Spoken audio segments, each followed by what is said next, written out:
بسم اللہ الرحمن الرحیم۔ السلام علیکم دوستو، کیسے ہیں آپ لوگ؟ امید کرتی ہوں آپ سب لوگ خیر عافیت سے ہوں گے۔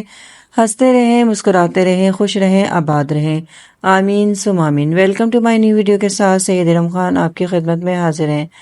دوستو، آپ نے دیکھا ہوگا کہ کئی جگہوں پر جیسے کہ شاپنگ مال ہو، ریسٹورنٹ ہو، پارک ہو، یہاں تک کہ ہاسپٹل ہو، یا بہت سی ایسی جگہیں جہاں لوگ تفریح کرنے کے لیے یا پھر ٹائم پاس کرنے کے لیے بچوں کو گھمانے پھرانے کے لیے نکلتے ہیں، تو ہم کو آپ کو ایسی عورتیں، لڑکیاں، یہاں تک کہ چھوٹی معصوم بچیاں بھی نہایت ہی بیہودہ لباس میں نظر آتی ہیں۔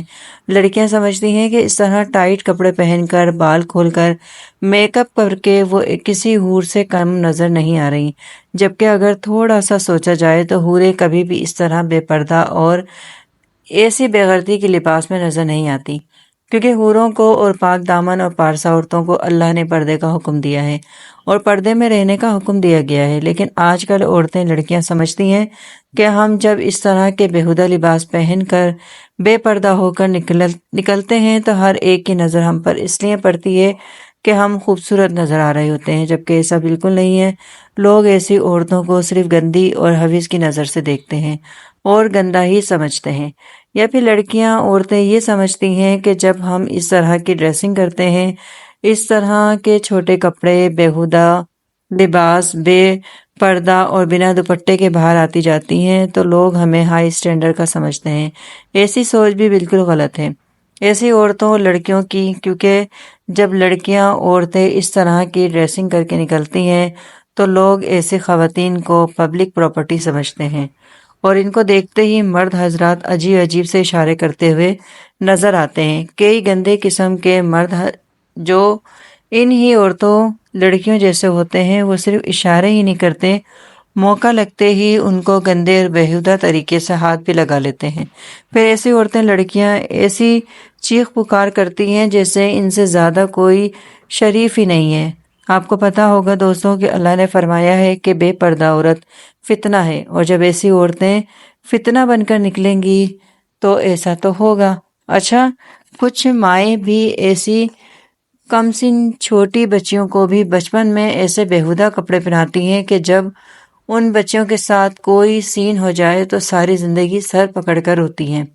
جب اللہ کا کہا نہیں مانو گی، اللہ کی حدیں توڑ دو گی تو ایسا تو ہوگا۔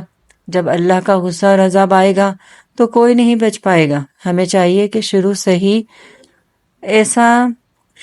خاص طور پہ بچیاں جو ہماری بیٹیاں ہیں ان کو اس طرح کے کپڑے پہنانے سے پرہیز کرے، بلکہ اپنی بیٹیوں کو بھی ایسے کپڑوں سے نفرت دلوائے تاکہ وہ اپنا سیدھا سادہ اچھا لباس زیب تن کریں۔ یہ جو آج کل آئے دن معصوم بچیاں ہر ایک مرد کی حوث کا شکار ہو رہی ہیں، مر رہی ہیں، اس میں سب سے زیادہ ماں باپ کا ہاتھ ہے، کیونکہ ماں باپ اپنی عزتوں کی حفاظت ہی نہیں کرتے اور کھلے عام اپنے گھر کی بہن بیٹیوں کو شکار کروانے کے لیے ایسی جگہوں پر لے جاتے ہیں۔ اور سب سے اہم بات، جو لڑکیاں، عورتیں یہ سمجھتی ہیں کہ ہم سب سے الگ نظر آ رہے ہیں، تو واقعی سب سے الگ ہی نظر آتی ہیں ایسی خواتین، کیونکہ لوگ دور سے ہی ایسی عورتوں کو بخوبی سمجھ لیتے ہیں کہ یہ اچھے گھر، اچھے خاندان سے نہیں ہیں۔ فوراً طوائفوں کا نام دے دیا جاتا ہے، اور ایسے باپ، بھائی، شوہر جو اپنی بہن، بیٹی اور بیوی کو اس طرح کے لباس میں لے کر آتے ہیں، مرد حضرات ایسی عورتوں کے ساتھ آئے مردوں کو بھی ایک گالی ملتی ہے کہ یہ بے غیرت اور بیہودہ مرد ہیں جو اپنی بیوی، بہن، بیٹی کو پبلک پراپرٹی بنا کر لائے ہیں۔ ویسے بڑا ہی افسوس ہوتا ہے ایسی عورتوں اور لڑکیوں کو ذرا بھی اپنے باپ بھائی کی عزت کا خیال نہیں ہوتا، اور سب سے بڑھ کر اللہ کا خوف نہیں ہوتا کہ فرشتوں کی ایسی عورتوں پر کتنی لعنت پڑ رہی ہوتی ہے، اللہ کا کتنا غصہ ہوتا ہے۔ یہ بھی ڈر نہیں ہوتا کہ اگر اس طرح سے مر جائیں، موت آ جائے تو اللہ کو کیا منہ دکھائیں گی۔ اللہ ایسی عورتوں اور گھر کے آدمیوں کو ہدایت دے، آمین ثم آمین۔ دوستو، آج کی ویڈیو آپ کو کیسی لگی کامنٹ سیکشن میں ضرور بتائیں۔ لائک شیئر کرنا نہ بھولیں، سبسکرائب کریں۔ کل پھر ملیں گے نئی ویڈیو کے ساتھ، تب تک کے لیے سید ارم خان کو اجازت۔ اپنا بہت خیال رکھیں، اپنے گھر کی حفاظتوں، عزتوں کا بہت خیال رکھیں۔ اللہ حافظ۔